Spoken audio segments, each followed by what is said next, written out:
Good evening, this is Ryan and this is Auto Detour. Today we are going to be working on the truck. Like I mentioned in my past video, the truck is missing a little bit engine wise. It's one of the cylinders is misfiring. We're going to go ahead and hook it up to the scan tool, which I've already done, but I want to show you what it's reading as far as codes. But it's a beautiful evening, the sun's just going down, we got a sunset. We got to get the truck in the garage and we got to get the boat out of the garage so that we can work on the truck. But before we do that, we've got such a beautiful sunset. I actually have the drone up in the air already and I want to go fly over the lake and get you guys some cool, maybe some cool sunset pictures. So let's do that real quick before we get to working on the truck.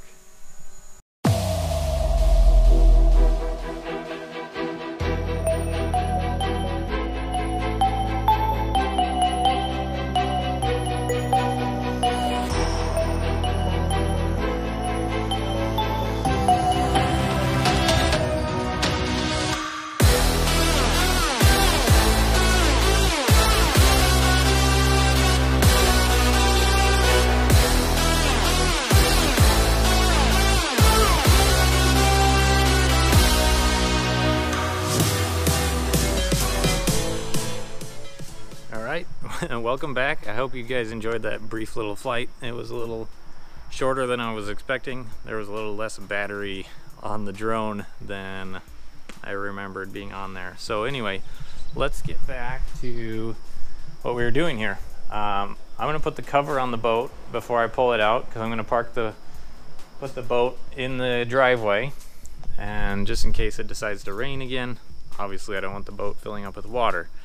Let's get to working on the truck because I need to get that thing running right before I start doing fun stuff to that too. So let's get that thing in, the boat out, and get working.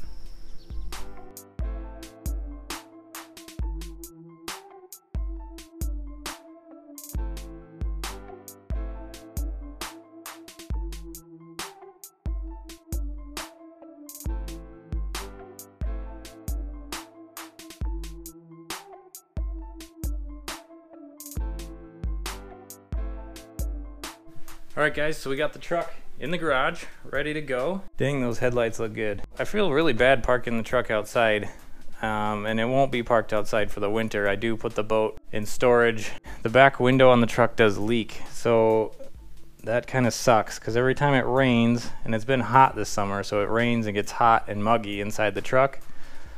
And every time I open the truck door, it smells like hot, wet nachos and garbage. I don't know if you can see this or not, but this black molding that goes all the way around the window, or gray, looks like it's gray, maybe it used to be black. Anyway, you can see it's actually cracked right here, and I apologize it's dark in here, but it's cracked, and this seal is kind of pulling away from the body of the truck, and water just leaks in the back window. It's not a fast leak, but it's enough to drip on the back seats and get the seats all wet. It's not a big deal obviously when I park it inside, but just something that I need to get fixed.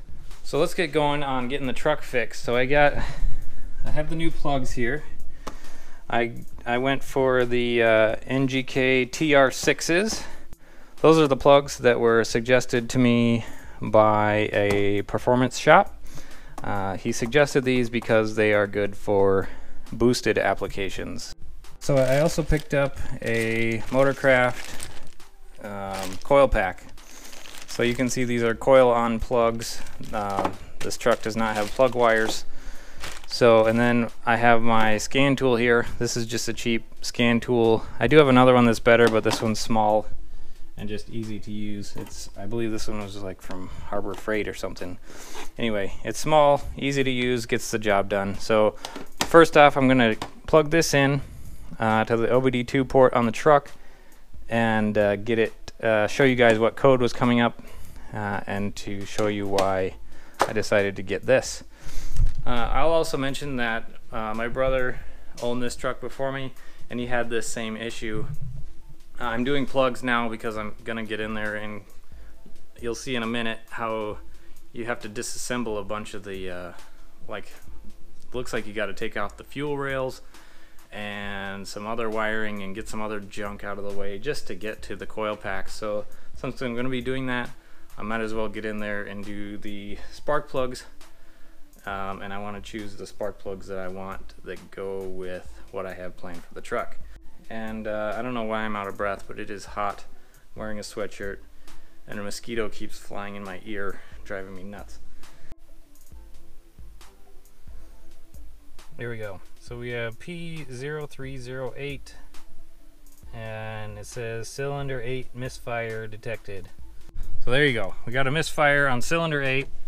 So let's go in there and get that coil pack replaced. Cylinder number 8, of course, is all the way back there under a bunch of junk.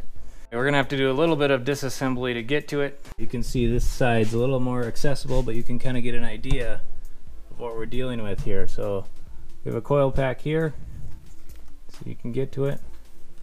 Oh, it looks like it's got a little wiggle room. That'd be sweet if I could sneak it out past the fuel rail there. We'll check that out in a second.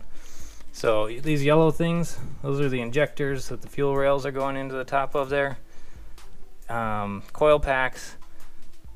So yeah, you can see like number 4 and number 8 are way back here under the firewall. So those are going to be a little difficult. Let's just start tearing into it and see how far we can get tonight.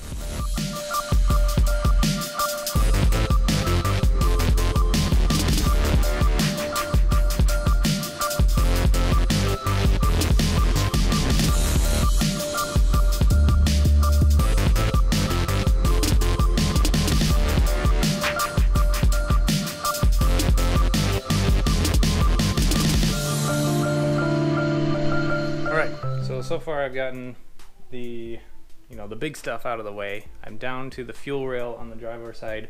I need to be able to lift the fuel rail to be able to get to that number 8 cylinder. But I just wanted to show you this part because this part is not super intuitive. But so first we're gonna have to release the fuel pressure, and to do that there's this little cap. It looks like the valve stem on a bicycle on this fuel rail on the passenger side. We're going to take this cap off, and you'll see there's a little Schrader valve in there. The Schrader valve is basically the same as the valve stem on your car tire or bicycle tire. It's got a little needle valve in the center there. So what we're going to do is we're going to take a little paper towel and a small screwdriver. You'll want to put on gloves and safety goggles for this, just in case there's a bunch of fuel pressure in there. I got my paper towel and I got a small screwdriver here. Basically, I'm going to take my screwdriver and just push the needle valve down here and while I'm doing it, cover the top with the paper towel. Okay, so I'm holding it down here. Didn't appear that there was much fuel pressure in there, but now I know that the fuel pressure has been released from the fuel rail. I'm gonna put the cap back on so I don't lose it. Okay, and so as you can see, I got the fuel rail here. I already unbolted it. There's two 10mm bolts bolting the fuel rail to the intake manifold. You can see it's loose now. And so now that the pressure is released, you should just be able to lift up on this fuel rail or pry it up off of the injectors. When you do that, make sure you have 2 O-rings on the injectors. Make sure there's an O-ring on the top where it seals on the fuel rail, and an O-ring on the bottom where it seals on top of the cylinder head there. So I'm going to go ahead and keep rolling here, get this fuel rail off. I should be able to access the coil pack on the back after I get this fuel rail lifted.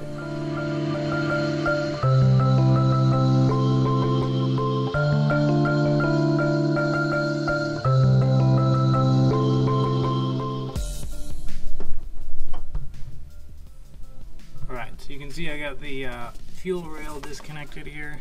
It's loose. On cylinders 6 and 7 there, the O-ring stayed up in the fuel rail. So I'm going to use this this dental pick here.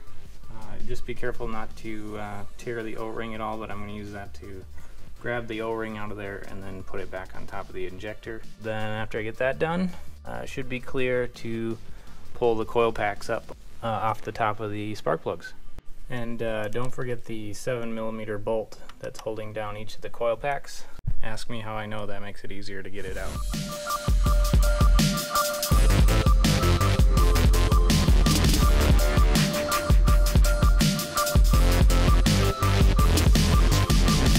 Alright, I'm pretty pumped because that was, I wouldn't say it was easy, but it was easier than I thought it was going to be. I got the 7mm bolt out of there. This thing lifted right out. Now I'm going to mark this one, make sure I don't accidentally put this one back in. We got the new one here. And they match, so that's definitely a good thing. So what I'm going to do is get all the coil packs off. Then I'm going to put some WD-40 or deep creep down in there and let it sit overnight and give it a chance to soak down into the, hopefully soak down into the threads of the spark plugs a little bit, just to be certain that I don't accidentally break off one of the spark plugs in the cylinder head, because that would suck super bad. Let's get back in there and finish pulling off the coil packs for cylinders 5, 6, and 7 here. And then we'll move over to the other side. The other side is clearly a lot easier. It's not being covered by brackets, and it looks like we have PCV lines here, and I have an EGR line coming up from the exhaust. I'm struggling with that one a little bit because the fuel rail's hitting it. But we're making good progress. I'm really excited that we got number 8 coil pack out of there, because that was the one I was most worried about. So let's dig in, finish the rest of the coil packs here, and then get some sleep and finish this thing up tomorrow.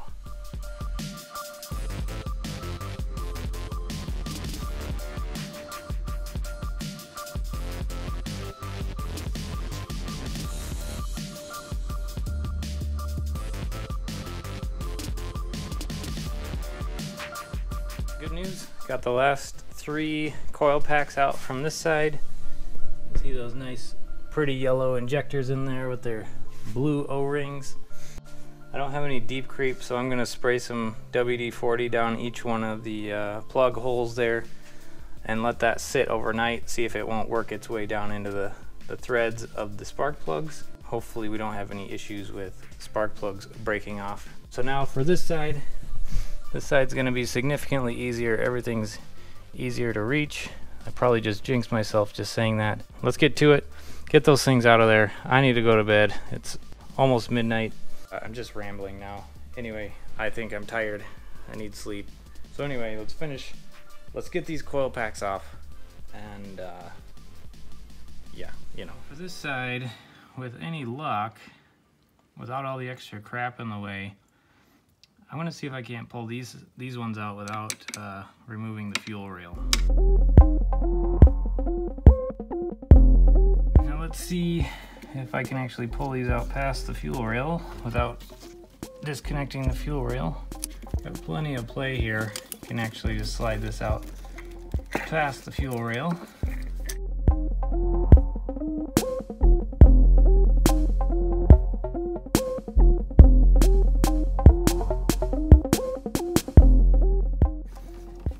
Come on. There we go. And cylinder number 4. Perfect. And last step for tonight, I do have the WD-40 here that I'm going to spray down in each of the plug holes. I have the one with the crazy flexible straw on it here for reaching into hard to reach places. Got that at Costco. I mean, seriously, what can't you get at Costco? I'm going to spray that down into the holes. I'm going to go to bed, get up tomorrow, and hopefully get the spark plugs out, get the new plugs in. I'm hoping that putting the coil packs back in will be much easier than taking them out. I will see you guys tomorrow. Hey guys, so it's not the next day, it's actually 2 days later. My son had a lacrosse tournament all day yesterday and I got totally sunburned. So before we get back into getting the spark plugs installed, I realized I should probably run to the store and grab some dielectric grease and some anti-seize for those spark plugs, since they do tend to have an issue with getting stuck in the cylinder head. I figured some anti-seize wouldn't hurt, just in case for whatever reason they want to get rusted or corroded in there. We don't have a problem in the future. And some dielectric grease is just a good idea, especially for that new coil pack, to make sure we have a good connection between the coil pack and the new spark plugs. Just headed to the store to pick that up, then we'll get back to the house and finish up this project.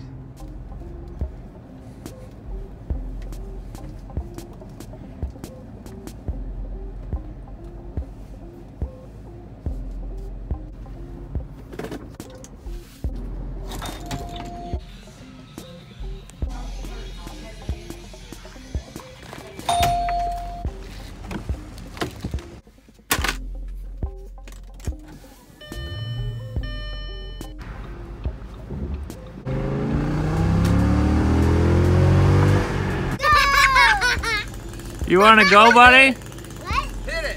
What? You're racing. Go. Go. Go. Go. You're getting me. You're getting me. Oh, man.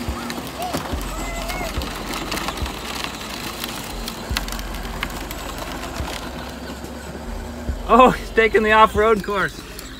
Oh, he's stuck. I'm pulling ahead. Yes. Alright, so I got all 8 plugs out here, and you can see like some of them there are pretty filthy, and you can tell they have a lot of miles on them because the gap is just giant on some of these. I went and measured some of them. I mostly just measured the one that was missing. So the coil pack may not even be bad, even though I'm going to replace it, but this one measured at 80 thousandths, which is almost double of what the stock gap should be. Okay, we're gonna get these new ones in here. I'm not gonna gap them at the stock gap. I'm gonna, if you do this, you'll wanna gap them at 0.045 or 0.04, you know, whatever you're comfortable with. Just know the stock gap is 0.045. I'm gonna be gapping mine at 0.030, 30 thousandths, because that's what was recommended to me. The only reason I'm going with 0.030 is I may or may not be going for a boosted application in the future. Going for 0.030 prevents you from getting spark blowout, so I'm gonna bring that gap down just a little bit smaller to make sure we have good spark under a positive manifold pressure. So anyway, let's get the new plugs in, get this thing all put back together, and get this project finished up.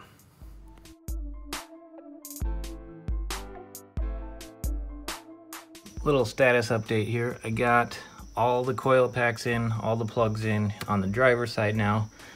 I got the fuel line hooked up, and I got make sure you remember to bolt the fuel line back down. I got these 2 vacuum lines hooked back up here. Now all I have left is to put the bracket back on for the power steering reservoir here, and the intake tube, and hook these look like PCV lines back up here. And next on the list looks like it's going to be an air filter, because that thing looks pretty nasty. And as you can see, I ditched the mechanic's gloves, and looks like I paid the price, but I definitely needed the extra dexterity to be able to get back there to the back. Numbers 4 and 8 were kind of just a pain in the butt to do with gloves on. Alright guys, that's it. Got it all put back together. Got the intake tube back in. Got that dirty air filter back in. We'll have to swap that out here pretty soon. I think the next project here is change the oil. I want to get the clear fog lights on here to match the headlights. I want to get this grille painted. The only thing we have left to do now is start it.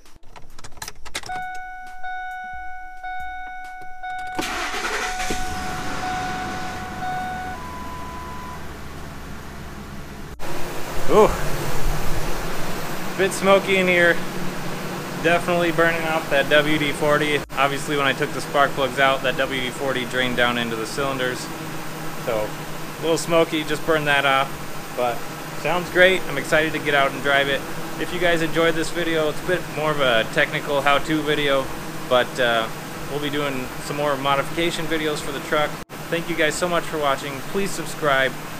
More videos on the truck and my 2007 Audi S8 V10 over there. So thank you so much for watching.